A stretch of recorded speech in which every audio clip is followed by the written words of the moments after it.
Laissons. Prenons, continuons encore. Christ, le parfum qui se répand. On va voir. Comme Christ a toujours été là, parce qu'il a toujours été là depuis avant l'éternité, il sera toujours là. On va voir, même ici, dans Exode ici, on va voir que Dieu va utiliser Moïse puissamment pour faire sortir son peuple de la captivité de l'esclavage en Égypte, chez Pharaon, et il va leur faire traverser la mer Rouge, il va les tailler, il va les briser, toutes ces choses-là. Mais arrivé au mont Sinaï, lors de la 5e alliance ici, Dieu qui convoque Moïse et qui va lui donner au fait le modèle du tabernacle, dont le grand architecte, l'ingénieur des ingénieurs, devait lui donner tous les plans, toutes les mesures avec les longueurs exactes du tabernacle, avec le parvis, le lieu saint, le lieu très saint, la manière dont Dieu avait configuré les choses. Dans Exode ici, chapitre 25, vous avez le temps de le lire, tout le chapitre 25, verset 8. « Ils me feront un sanctuaire, j'habiterai au milieu d'eux, vous ferez le tabernacle et tous les ustensiles d'après le modèle que je vais te montrer. » Donc Dieu dit à Moïse que je vais te montrer un modèle. Et dans le chapitre 30 là-bas, Dieu dit « Tu feras un autel pour brûler des parfums, tu le feras de bois d'acacia. » Donc ici, on parle de l'autel des parfums, qui est simplement... qui préfigurait Christ simplement, l'image de Christ, l'autel des parfums. Il dit, tu me feras un autel pour brûler des parfums et tu feras un bois par le bois d'acacia. Verset 6, tu placeras l'autel en face du voile qui est devant l'arche du témoignage, en face propitiatoire, qui est le témoignage où je me rencontrerai avec toi Moïse. Aaron y fera brûler du parfum odoriférant. Il en brûlera chaque matin et lorsqu'il préparera les lampes, il fera brûler aussi entre les deux soirs lorsqu'il arrangera les lampes. C'est ainsi qu'on le brûlera à perpétuité du parfum devant l'Éternel parmi vos descendants dont nous faisons partie. Vous n'offrirez sur l'autel ni parfum étranger, ni holocauste, ni aucune libation. Alléluia. Ce sera une chose très sainte devant Yahvé. Donc, l'autel des parfums, c'était la préfiguration de Christ également. Parfum de bonne odeur. Voilà pourquoi devant Lazare, la mauvaise odeur ne pouvait pas résister. Parce que Christ était là. Jésus de Nazareth, l'homme de Galilée, qui est la résurrection, qui est la vie. Alléluia. Et vous allez voir, si vous continuez à lire là-bas, on voit ici que Paul va nous dire,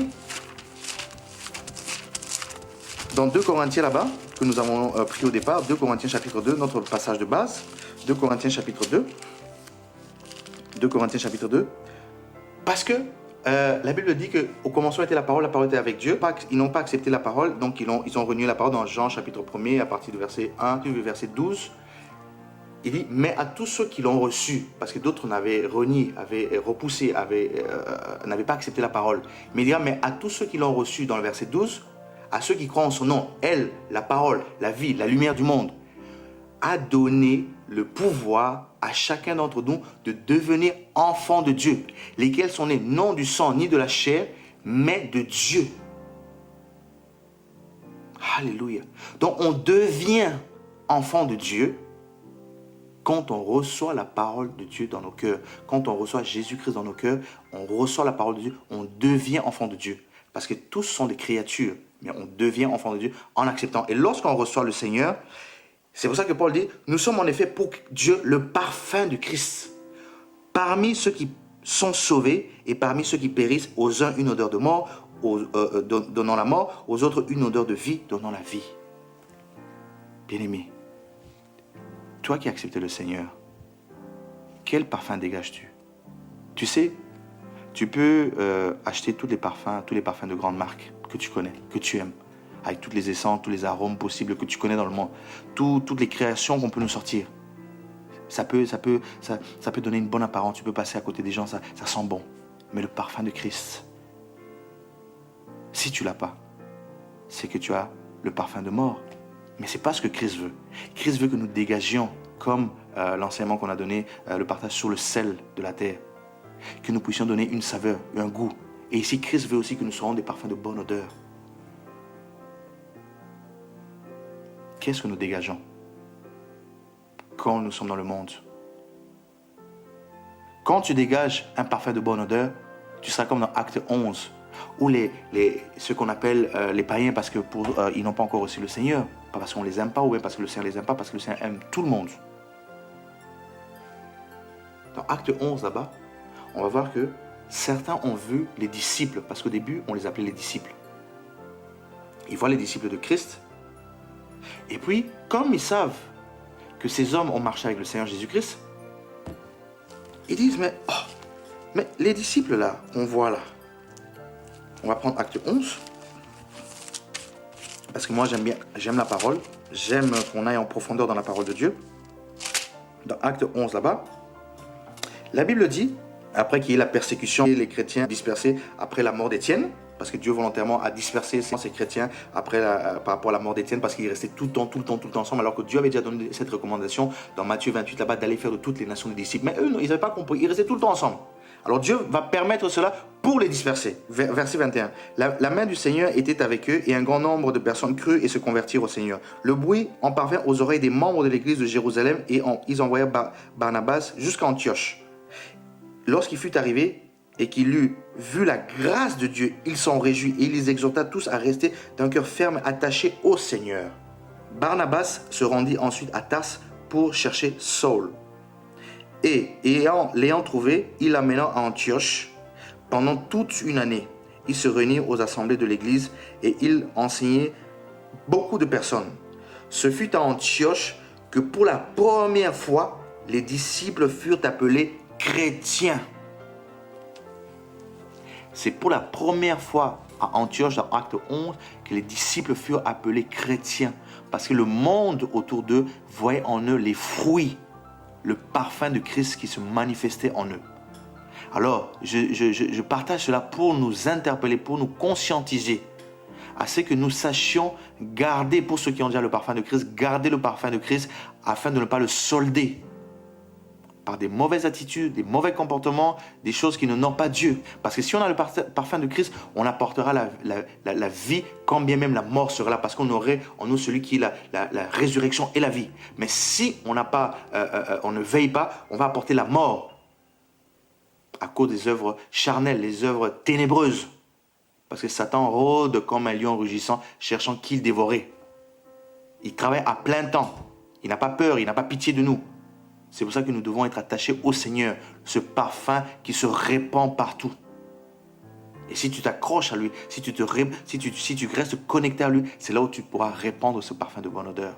C'est pour ça, mes bien-aimés, j'aimerais vraiment attirer notre attention afin que nous sachions garder ce parfum de bonne odeur si tu l'as déjà.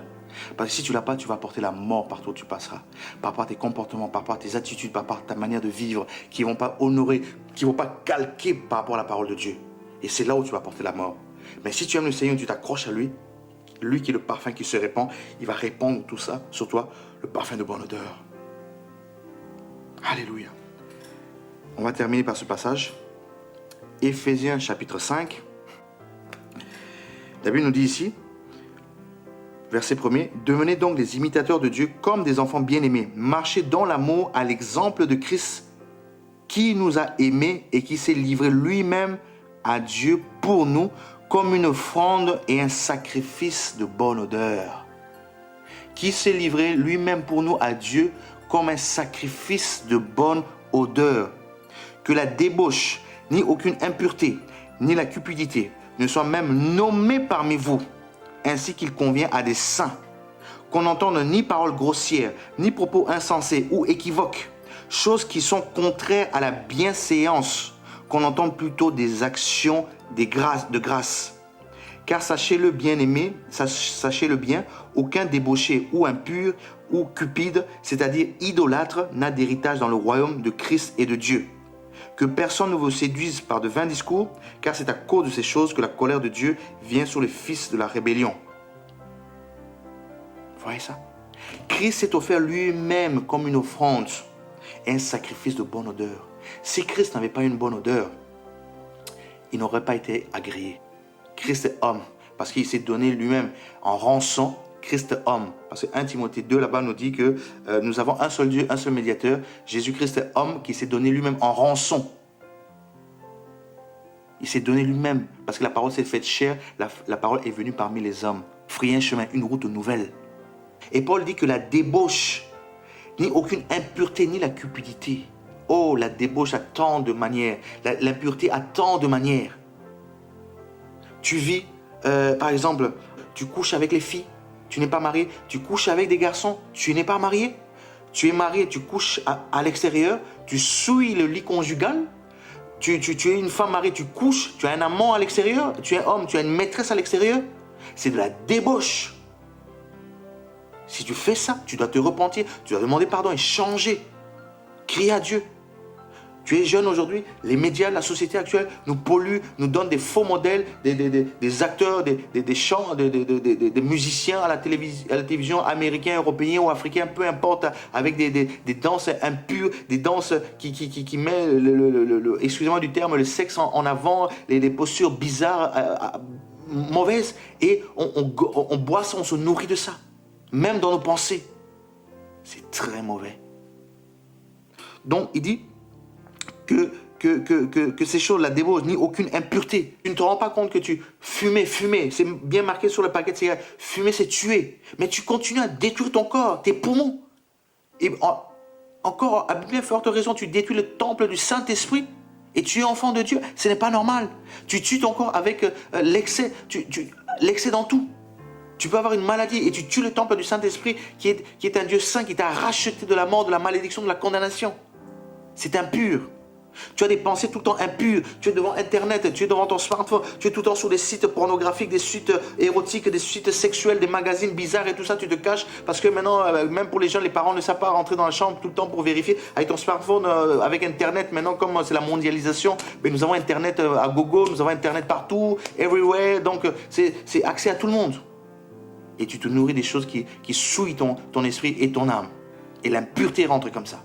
La cupidité, donc l'amour de l'argent. Tu aimes tellement l'argent, tu fais des magouilles, tu n'es pas intègre, même quand tu fais les affaires avec les amis, avec les frères et sœurs, tu prends l'argent des autres, tu ne remets pas. C'est la cupidité. Ce n'est pas bon. Moi, j'ai vu parfois des personnes se disant même enfants de Dieu, ils prennent l'argent de tout, ils ne remettent jamais, ils trouvent ça normal au nom de l'amour de Dieu. Mais non, Dieu est juste, Dieu intègre. Soit on t'a donné, c'est un don, il n'y a pas de problème. Mais quand tu demandes qu'on te prête, on te prête l'argent, tu refuses de rembourser au nom de Dieu, c'est un faux Dieu, c'était pas un vrai Dieu. Ça dit que tu présentes à Dieu un parfum étranger, un parfum étranger comme Dieu avait interdit dans Exode 30 là-bas. Que Aaron ne devait pas apporter un parfum étranger, une odeur étrangère, parce que Dieu est pur, Dieu est saint. Parce que Marie, qui a eu la révélation de Christ, elle a apporté un parfum pur, un parfum de grand prix. Et nous, quel parfum nous donnons à Dieu par nos attitudes? Pareil. C'est des parfums soldés, c'est des parfums qui viennent de Guangzhou, qui viennent de je ne sais pas où. Par nos attitudes, nos comportements. Et il va continuer à dire que ces choses ne soient même nommées parmi vous. On parle des enfants de Dieu. On ne peut même pas nommer la débauche, l'impureté. On ne peut même pas nommer la cupidité au sein des enfants de Dieu. Ce n'est pas nommable. On ne peut pas les nommer, si vous voulez. On ne peut pas les nominer. On ne peut pas les voir. On ne peut pas en entendre même parler. Impossible si on aime Dieu. Parce que Dieu est juste, Dieu est saint, Dieu est intègre. Soyez saints comme je suis saint, dit le Seigneur. Alors, verset 4, qu'on n'entend ni paroles grossières, ni propos insensés ou équivoques, choses qui sont contraires à la bienséance, qu'on entend plutôt des actions de grâce. Oh my God! Aujourd'hui, avec cette liberté, ça devient le libertinage. On entend parfois des chrétiens, c'est des gens qui se disent enfants de Dieu, qui ont des grossièretés, la légèreté dans leur langage. Et ils trouvent ça normal, ça passe. Parce que la société elle est comme ça, parce que nous vivons dans une société où tout est permis. Mais la Bible dit, tout est permis, mais tout n'est pas utile. Tout est permis, mais tout n'édifie pas. Tu ne peux pas te dire enfant de Dieu, dégager un parfum de bonne odeur et continuer dans des grossièretés, dans des langages légers. Tu es un homme, tu parles avec légèreté aux sœurs.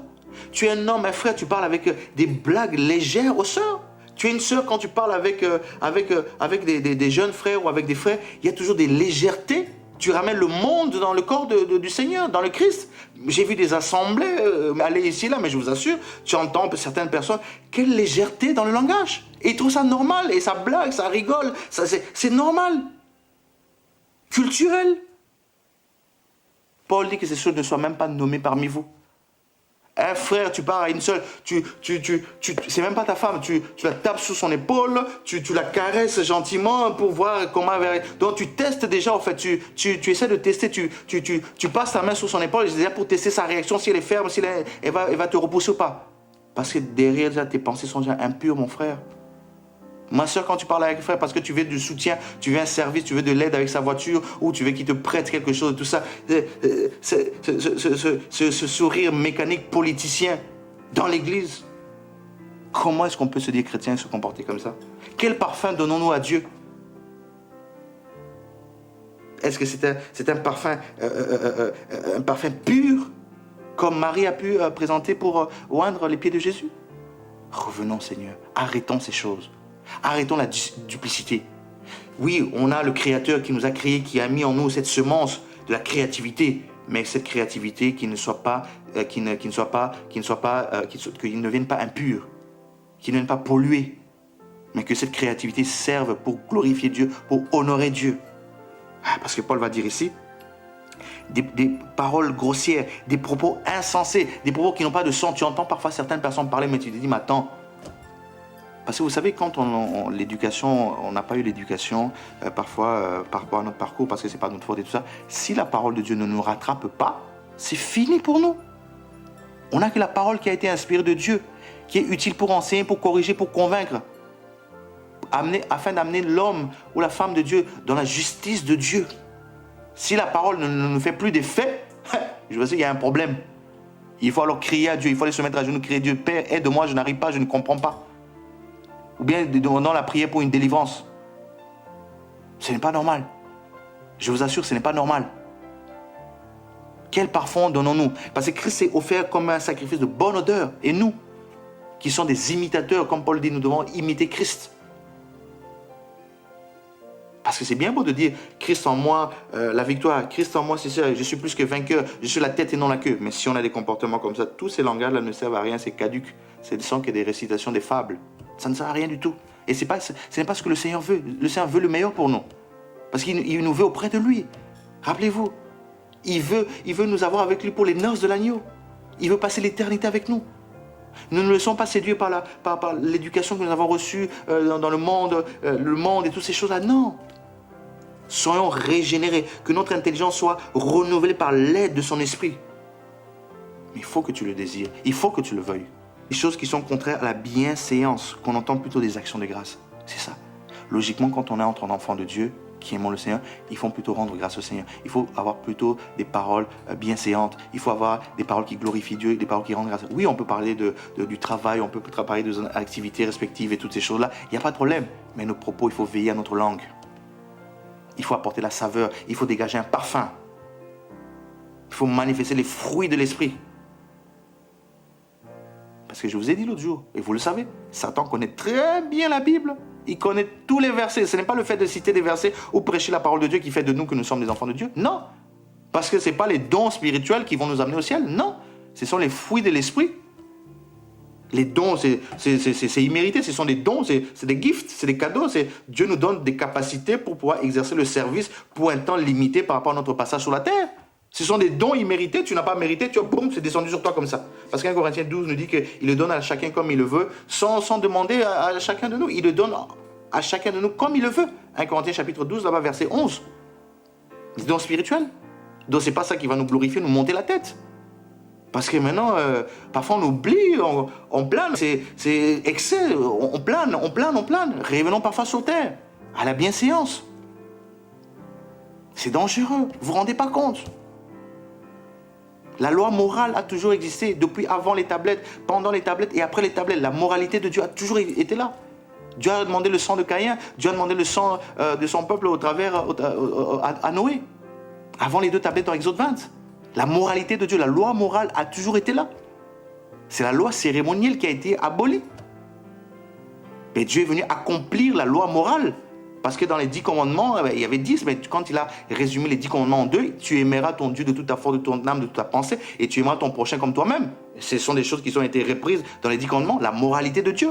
Mais les cérémonies, les cultes, le sang des animaux, l'aspersion, les actions des grâces, les cultes, les dîmes, les 10%, les contraintes et tout ça. Non, on est dans la liberté en Christ, on donne sans contrainte comme le cœur a résolu. Mais la moralité a toujours été là. Alléluia. Dieu nous aime, attention, faisons attention. Et sachez-le, verset 5, aucun débauché ou impur ou cupide, c'est-à-dire idolâtre. Parce qu'aujourd'hui, nous sommes dans une génération où nous sommes tous idolâtres, même inconsciemment.